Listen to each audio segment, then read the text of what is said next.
الجو ساقعة عايز حلة زي دي، هاتي حلة كبيرة وحطي فيها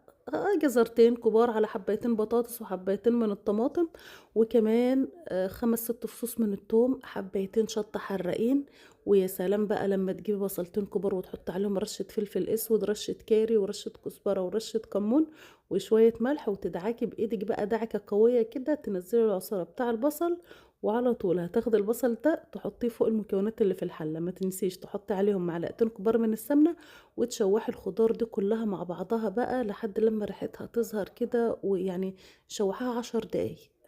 الطماطم اللي أنا حاطاها تحطي برضه حبايتين 3 من الطماطم قشّريها، ما تحطيهاش بالقشر. بعد ما الخضار بتاعِك يتشوح هتجيبي في الحلة دي 3 كيلو من العدس،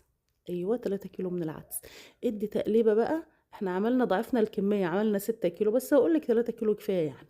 المهم ادّيهم تشويحة بقى كده الخضار مع العدس، وضيفي عليهم مرقة أو مَيّة اللي نِفْسِك فيه، إحنا عملنا ميكس بين الاتنين، ضفنا مَيّة وكان عندنا أكياس مرقة في الفريزر خرّجناها وحطيناها. كمان هاضيف على كل حلة يعني تقريبًا كده إيه كوباية من عصير الطماطم المتسبك، كوباية من صلصة الطماطم، ضبّطي ملحِك وادّي تقليبة وعلّي النار لحد لمّا المكونات الجميلة دي كلها تغلي على بعضها. تمام، أول ما تغلي هتهدّي عليها النار عشان يستوي على الهادي، بعد كده هتجيبي طاسة تحطّي فيها معلقتين كبار من السمنة وشوية زيت حلوين كده، وتجيبي عيش بلدي أو عيش شامي تقصقصيه وتبدئي إنِّك تحمّريه. أيوه لزوم بقى إيه الأكلة لازم تتحبّش كده علشان خاطر اللي تدّي له طبق يدعي لِك. بعد كده هتجيبي بقى طبق تحطّي فيه شوية ملح وشوية بهارات سبعة وشوية بهارات كده مشكّلة من عندِك ورشة كمون،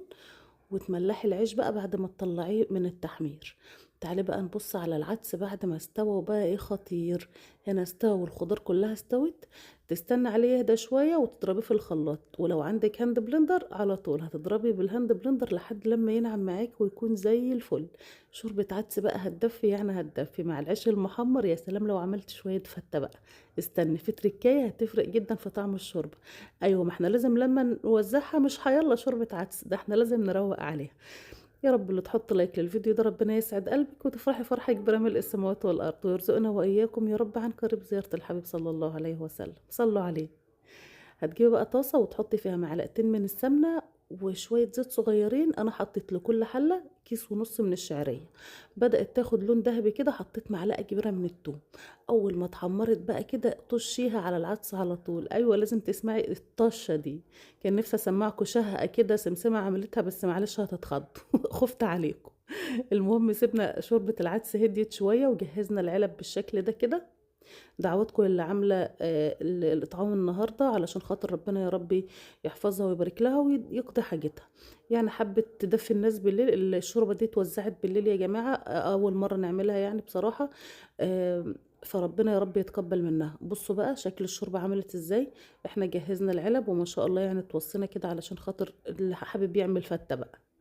بُصّوا ما شاء الله هنربط الأكياس بالشكل ده، وكل كيس هنحط فيه رغيف عيش طري وشوية عيش من المتحمصين، مع كل علبة هيطلع معاها كيس بالشكل ده كده، بألف هنا وشفا يا رب اللي أكل من شوربة العدس النهارده، وربنا يا رب يتقبل من اللي عملته،